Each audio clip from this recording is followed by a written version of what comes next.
Welcome, everyone. Let's see, our first item of business on this evening's agenda is trustee roll call. So Christie? Here. John? Here. Cheryl? Here. Sharon? Here. Sonia is absent. The next item on the agenda this evening is to approve the agenda for this evening's meeting. Do I hear a motion for approval of this evening's meeting? Move to approve. Agenda? Okay, a second. All right, all those in favor? Aye. Any opposed? Okay. The next section of our agenda is our communication section, and this is where we have a list of our meeting norms and our procedural guidelines. If there's anyone who hasn't been to a meeting before, we ask everyone to adhere to these so that we can make sure that everyone has an opportunity to be heard and also participate in the meeting. So the next item on our agenda, item 2C, is public comment on items not on the agenda this evening. At least I see one. Anyone else? Okay, two? Okay. If you don't mind introducing yourself. I'm James Tuttle. There was a correspondence between you and Ann Efron, I believe it was on December 12th, where she congratulates you on receiving $2,000 or $200,000 on a private donation. When was that discussed here, and if you have received it, will that be reflected in the budget? I think we're going to mention that a little bit later in that meeting, so we'll cover that one. Yes. I have the same question. I also have an additional question, which is the, Could you introduce I'm sorry, yourself? Angela Barker. Thank you, okay. And I'm curious about the enrollment. It's the enrollment figures that you all are presenting to Russell Lake School District have been continuously overstated with the actual enrollment, and which results in having over allocation of space, which impacts the students certainly here at White Hill. And you know, it's to the detriment to lose their space and lose access to their library and different parts of the campus that they, you know, enjoyed. So I'm just wondering if there's ever an intention to present the actual numbers to the school district so that we could get a, you know, right size this location if it's going to continue. And then I also have a question about the English language learners that seem to fluctuate from month to month, either 10, in district 10 or 18, and it's gone back and forth between 10 and 18 several months. And so just wondering if you could give some clarification on that. Okay. Great. Let's get to a couple of those things as part of our, Yeah, I'm gonna yeah. talk about enrollment during my director's update, so I can talk about that then, and then if you feel like I'll cover that, just raise your hand, and same for you, James. Okay. So we will move on then to our next item on the agenda, which is information from the school director. Here we are. First, I just want to start by, I'm going to start with the kids in the audience first, because I know they're past their bedtimes. And so I want to get, you know. They say they're not. Yeah. They've volunteered or have been volunteered to come in and share with the board some of their experiences with the inquiry-based learning this year. I also have a video evidence from Miss Chris's class to share. But I wanted to introduce Zoe, who's in Miss Jane's class, and Ben, who's Miss Emily's class, and Jackson, who's in Miss Nina's class, but I don't think he volunteered. I won't make Different him. role. Welcome, everyone. And so I want to start with Zoe, if you don't mind, kind of sharing what you've been learning in class with the board. If you want to come up closer, Wherever- you're welcome. wherever you're comfortable. Yes. Do you want to read from here? Once upon a time there was a marine angelfish, but everyone called her Angelfish. One day she was swimming around in the busy day of a colorful coral reef. Then she saw one of her main predators, the reef shark. She froze right then and there. Then she realized, why am I freezing if I know I need to do something fast? Because the reef shark was starting to notice her. So she quickly, as fast as her fins could take her, she hid in some roots and plants, waiting for the reef shark to leave. The reef shark almost stopped by to check, but he kept going. Then she thought, hooray, hooray, I'm so clever, I'm so smart, she slowly swam out. She looked to the left, no reef shark. She looked to the right, no reef shark. Then she murmured under her breath, well, that was a close one. Then she realized she was really hungry, so she went to eat some sponge. Then she took a bite of that sponge, and it was like heaven. Every piece was some joy. Then she floated there for 5 minutes, then 10, next 15, then she ended up there for 20 minutes. Then she thought, it's about my bedtime. I think I should be going to bed. Then she went to bed right there. P.S. At about 1:30 in the morning, she got woken up by a crab pinching her. It was about 8:30 when she woke up, and her friend Cichlids was right there in her face. She said, ah! Then she said, oh, it's you. Most cichlids are aggressive with angelfish, but this one was on the calmer side of the family. Cichlid said, let's go, explore the coral reef. So they did. They eventually found this hole in the coral, and they played in there for the next 3 hours. And about 35 minutes of that time hiding from another one of their predators, the barracuda, but the barracuda didn't see them. And at 5 o'clock she had her favorite dinner, plankton salad with algae and sponge crumbs. Ah, delicious. That end. Yeah. You have Ms. Jane introduce. Thank you, Zoe. Yeah. So we want to tell you just a little bit about how we got to that, and we want to share about the inquiry journal. Or you want me to say it? Okay. So we came up with the idea of the inquiry journal, and that's where they did their actual research. So all of this is kind of based on, well, it's a personal narrative from the, eye of the angelfish. It's based on actual research and the inquiry that they did, during their ocean study. So we tried to tie that into the language arts, and since personal narratives this time of year, the way it's sequenced out, this is what we came up with. I can't take a whole lot of credit for this because we basically introduced the idea that started the inquiry notebooks, maybe spent a handful of days. What kind of research did you do? Remember? English research. Like what resources? School, books, and my phone. Yeah, and her phone, yeah, so she had some good articles on her phone. But literally, like within a few days of doing that, she comes back in with this, and so they've been working on it at home, so it's a great way to just sort of see how it all, comes together. So thank you so much. That's great. You told all those things you Thank you, learned Zoe. into your story. Great, thank you. And then I'm going to introduce Ben. And Ben's in Miss Emily's class, so both classes right now are studying the oceans, but they're taking in different directions.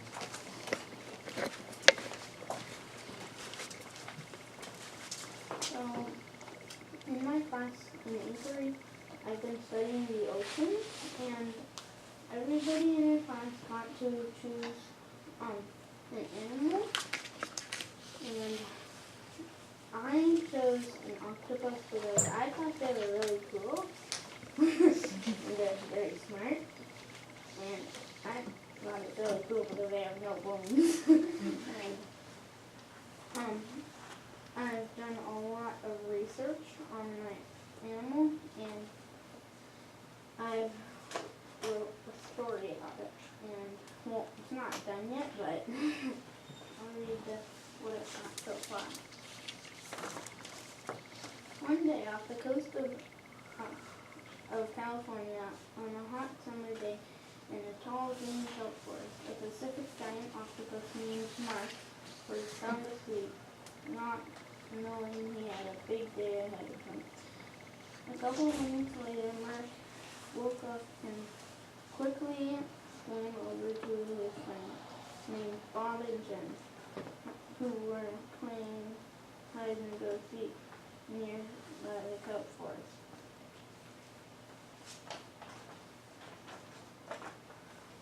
I'm super excited for today, said Mark. Are you excited, Bob? Oh, you're sleepy. Well, are you excited for today, Jen? Oh, you're sleepy too.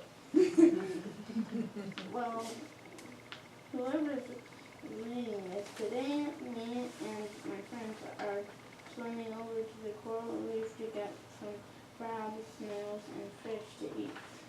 But if you're wondering about the big thing, it's our first day to the coral reef.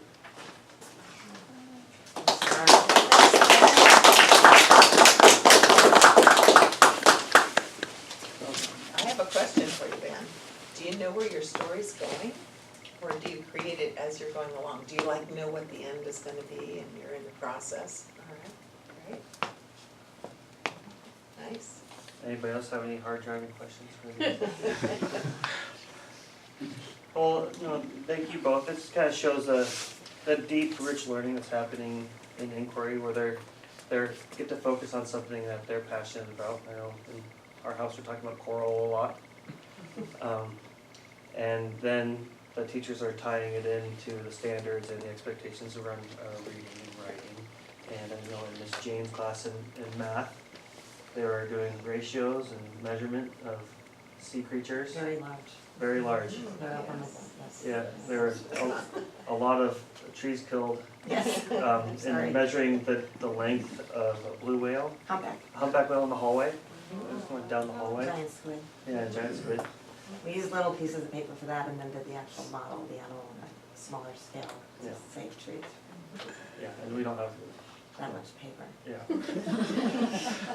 So it's been incredible and enjoyable seeing what's happening in the classrooms and what each child comes up with on their own and guided by their teachers. In the midst of that, we're working on like writing mechanics and descriptive writing and stretching out sentences and working a lot with the structured word inquiry now as well, just getting that going. So mechanically, it's we're working through these stories to make it more interesting, and the kids love to write about what they want to write about. So, sometimes you don't get to that till you get to opinion writing, but this is a way to incorporate that into personal writing. And I liked how the math was incorporated in drawing things to a certain scale, or creating animals to a different scale than their life size, but in relation to one another on the ocean. We're getting it. Yeah. You know the story, but the graph's not up there. And if somebody could do me a favor and turn the lights off, it's right underneath that fire alarm. Don't touch the fire alarm. There's lights. Yeah, thank you, James. So in 4th and 5th grades, another benefit of multi-age learning is that they can take the standards and combine them across multiple grades. Difference with Yeah, this is Ben's classroom, so he knows. Thanks, Ben. Thank you. So they can combine standards, so that they can take standards from 4th and 5th grade around history and go deep. So they went combined standards and went into a long unit on immigration, which is very topical, of course. And the kids took it in lots of different ways. And these are just some snippets of some video projects created in Miss Chris's class. Are going on right now in Syria. 6.6 million Syrians have been forced to leave their home country. 500,000 Syrians have died in this war so far. If you would like to help, there are plenty of places that you can donate to, like UNICEF and Save the Children.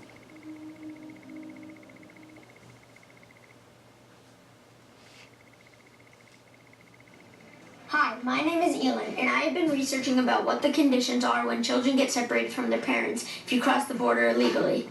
If you don't have the right paperwork and cross anyway, your parents will get prosecuted, and if you are with them at the time of crossing, you will be sent to a facility with hundreds of other kids.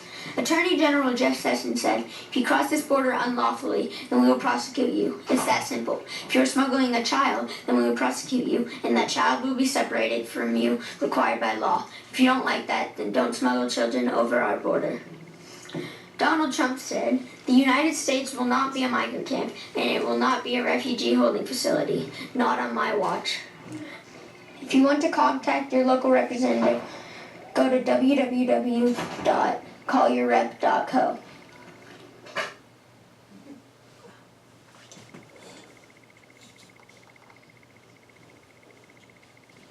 Have you ever wondered what it was like That's gonna to do travel one more. from China all the way to America?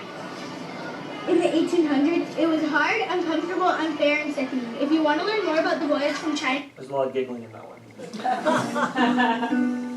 In 1848, James Marshall discovered gold in the American River.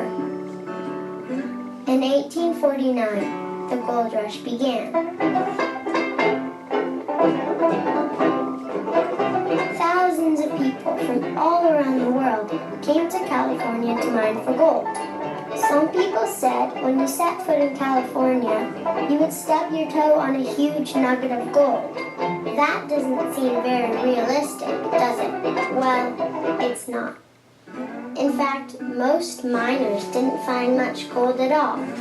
Some miners had such a hard time finding gold that a lot of them just gave up and headed home. Others created their own businesses and made a lot more money than most of the miners. For example, Samuel Brannan created San Francisco's first newspaper, the California Star, which became famous for publicizing the California gold rush. Before the rush of miners arrived, he bought up loads of mining tools and supplies and sold them later for a huge profit. Another person who made a fortune by selling goods during the gold rush is Levi Strauss. In 1847, Levi Strauss arrived in San Francisco. He soon started his business, Levi Strauss & Co., selling things like clothing, buttons, bedding, and other dry goods. His company was so successful that it still exists today as one of this country's most popular clothing brands. Another person who became rich by starting their own business during the gold rush was John Studebaker. He was a wagon maker who decided to try his luck in California and soon found himself making and selling wheelbarrows for $10 a piece to the other miners. He invested his profits into Studebaker Carriage Company, which was so successful that President Lincoln and General Grant both owned Studebaker carriages. Domenico Ghirardelli came from Italy to mine for gold, of which he found very little. He started his company, D. Ghirardelli & Sons, selling supplies to miners. Eventually, he became famous for his chocolates. Remember, next time you're in San Francisco, don't forget to stop at Ghirardelli Square. So as you know, what you see can happen when kids are given freedom to take the learning that they, that has been directed in a sense by the teacher, and then they ask a question and they're liberated to answer it in a way that is meaningful to them. Thank you. And then, Maestro. The lights.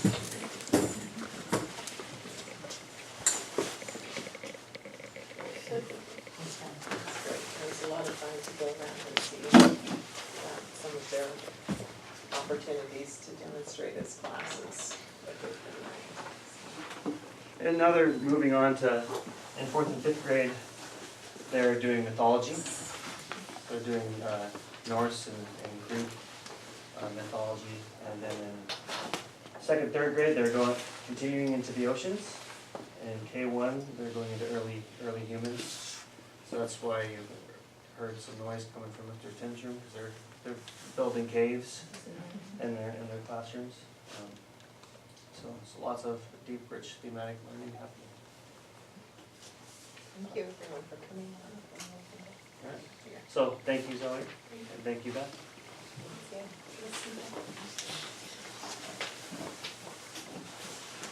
And thank you, too, Jackson. Bye, thanks. Okay, so I'm going to talk about our enrollment statistics and hopefully answer your questions, Angela. We've had an update since this enrollment snapshot from last week, which has our total enrolled was then 166, now 167. We have 126 in-district students now, which still is about 75% of our population. 41 out-of-district students. Wait, 75% in district and 41% out of district? No, 41 students out of district. Oh, I'm sorry. Yeah.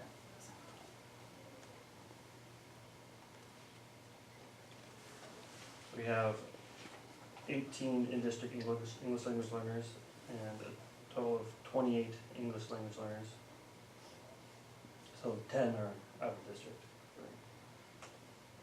To clarify that, if there was maybe a typo on an earlier enrollment report that had 10, it's 18 in district and 28 total. Our total in-district free and reduced price lunch population is 25. And our total free and reduced population is 44. And now we'll come into play when we talk about school lunches later on. So, trying to answer your question, there's what we project for enrollment, which happens at an awkward time, October the year before.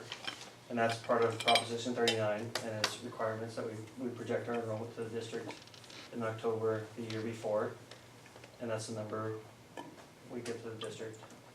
And then we have actual enrollment, which happens the year after.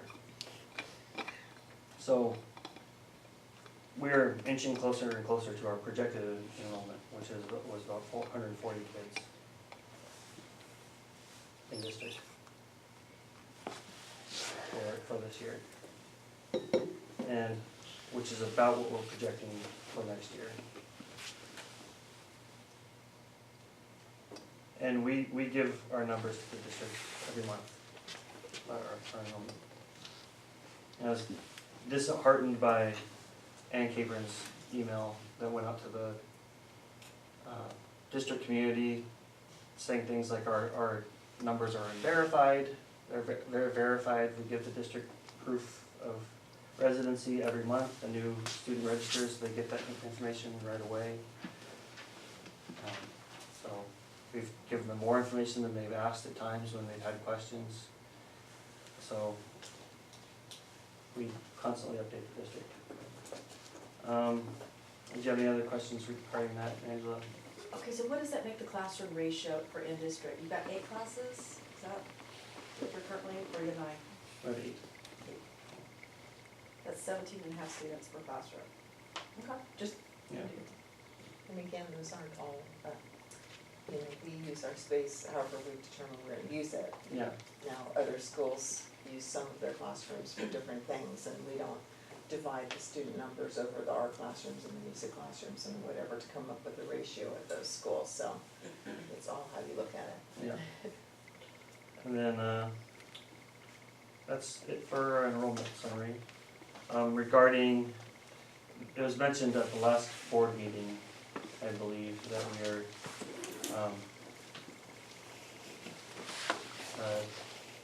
in receipt of a $200,000 anonymous loan.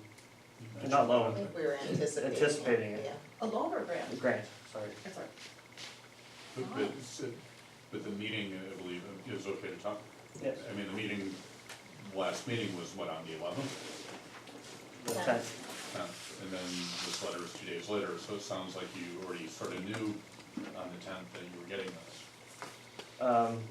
I got an email that there was something coming and didn't want to count on it before. So you got it between the 10th and the 12th, correct? So you would have gotten it on the 11th? I'm not gonna give the exact date, so I don't know. Well, I mean, come on, you guys aren't being really forthcoming. Well, in honor to be forthcoming, I don't know where you're. Well, I don't know, if something shows up the day after your meeting, you kind of know it's coming, it's showing up. It's two I'm weeks just away. saying. Yeah, but I mean, that's just, whatever, you can play your games, that's fine, it's okay. I will consider it a game. It's a game. Yeah, I'm not gonna, you can't say it's received if it hasn't been received. And that's. That's a lot more imminent That that would it be might very show helpful. up, I'm sorry, then your timing doesn't work. And, If you're getting a check the next day, you know you're getting a check the next day. well, that's Whatever. what you believe, that's That's usually. between you and the district, I don't care. Okay. And really, that has nothing to do with the district. And other news, I'm just excited for what's coming up for the rest of the school year, with the Inquiry Arts. We have more professional development with our partnership with the new school. we're gonna get some of the teachers out to San Francisco to see their school in action. We've been talking a lot about vocabulary and language as a staff.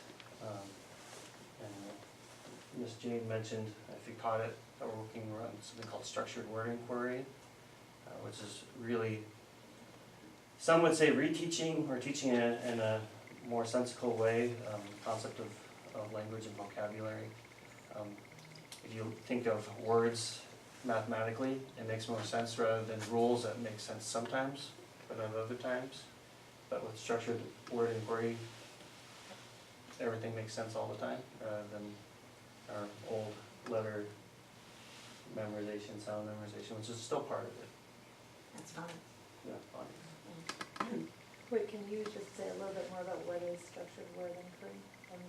I'm not getting what the, I don't think it's here. I mean, one example that I'm just really just starting with is, so like, on the, well, she has it up somewhere. We erased, But, oh, she did hers on the board, mine's on paper, but like, you'll have a base word, which is a word that is always, integral to itself, right? So it's not a root, it's a base, so it always has that meaning, like price, or we use the word mind to introduce what the idea of mindfulness in the practice. So then you're adding basically prefix and suffix to those, and then explaining, the meaning of those prefixes, and then the meaning, of the base word. So what they did like the other day, they just, they took out notebooks and they had like their base word of mind, so I just put up, of course I watched Emily do it, and I did it, but like, I watched, oh there, right there. So that's just one example. I have one. So basically In adding, my notebook. do you wanna tell them a little bit? Cause the page that you did in your notebook is up here, is that the same one that you did then?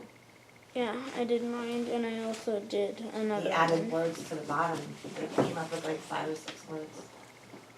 You might wanna show me, but, so basically you're using, using this as an equation to put the words together, and then this in a sense is a word family. As opposed to, don't mind my, primary explanation, but rat, cat, sat, mat, right, that kind of thing, or phonetically those are word families, but this also becomes in a sense a word family, so when you're teaching learners and English learners, it gives a little bit more value that each of those words has the same basic meaning of something to do with think. Thank you, Ben. Thanks, buddy. So it's really interesting, so we've been coming up with a word bank, many other words, and and then adding, this week we added a whole bunch more prefixes, and where there's a lot of them out there when you break them down, but then, sort of like, the kids sort of know the idea of root words, like some of the 3rd graders, so you really we're trying to push them back to this foundation of the base word, because the base word is always, a word that you can use. It's fun though, like when we did it, I read it in the paper, and then Emily read it, and then we did it. So when it works that well, if it's easy for us, it's great for them, so it just makes it, I was like, oh, I wanna do more of that next week, so. And the rules come about what happens when you add this prefix or suffix to the word, what letters change, and those rules stay the same. Right, so we'll get into that, right now we're trying to use, like, not words that do that yet, just so that it's pretty straightforward, but yeah, absolutely, so then you add all the rules in and. And we're also talking about what vocabulary is important, like what content words are important, but also what academic vocabulary is important, and just articulating up. When I came from high school, and I had the displeasure of being on a vocabulary vertical integration team, which sounds not fun. But it's basically taking vocabulary from 7th grade to 12th grade, and what's 12th grade where they need to be and where you build going up. So we're trying to do something similar here. So how can we have our kids be prepared moving up for different vocabulary? And then there's just the truth when it comes to standardized tests. When the child's asked to describe a passage, does the child know what describe actually means in the context of that test? And do they understand what passage means in the context of the test? It's like teaching into directions in a way as well, so that, when you're that helps in math and everything, and science, and all that, because you're like actually looking at like performing words. So, it's easy to forget that they may not know how to solve, or describe, or define. questions? I thank you. Thank you for coming this evening and sharing with us. Okay, so our next item is, are there any other board or staff information updates? No. Okay, so I'll move us on to our general topic items. The first item is to revise and improve our conflict of interest policy. And we've revised this based on a couple of things, but one is that there's new guidance from the State Attorney General's office to revise our conflict of interest policy to no longer include employees on the board. And so we have revised accordingly based upon that new recommendation and guidance. And we saw this coming. Yeah. It's just, one reason why we have Cheryl Flick join us, in replacement of Chris Lyons. So it's good to make sure that we have our I's dotted and T's crossed. And while it was nice to have a teacher on the board, we're kind of continuing that vein by having teachers be present at board meetings. Thank you, great. Are there any questions about this at the board level? Okay. Is there any public comment on this item? Okay. I'm sorry, who's the new board member? I am Cheryl Levitt. Oh, and you live in Kempville, right? I do, Do you have a child enrolled here? I do. That's cool. Okay, great. Okay, so I'll bring it back up to the board level for a motion for approval. I move to approve the revised and improved conflict of interest policy. Okay, a second. Second. All those in favor? Aye. Opposed? Okay, then we'll move on to our next agenda item, which is our school lunch program. And I'll dig right in. So our school lunch program. So we, for the past year and a half, have not been part of the National School Lunch Program. We were advised against it when starting, primarily from the county, saying it's too cumbersome and we have little benefit. And that was based in part by the belief that we would have few families that would qualify. Well, we have a high percentage of our families that do qualify. And that in part is just the realities of Marin now, it's being difficult and expensive. And also that there are families, low-income families who would like to have a school choice, but they can't do private school, so they come here. So this has come at a cost, because we've been providing those lunches for families who qualify, and it's expensive. And just, it will not be sustainable going into the future to continue to not be part of the National School Lunch Program. It's a big task to join. There's lots of red tape. There are lots of players involved. You know, Jen has been working, plugging away on moving us forward and on helping us to join, but there are just lots of requirements and the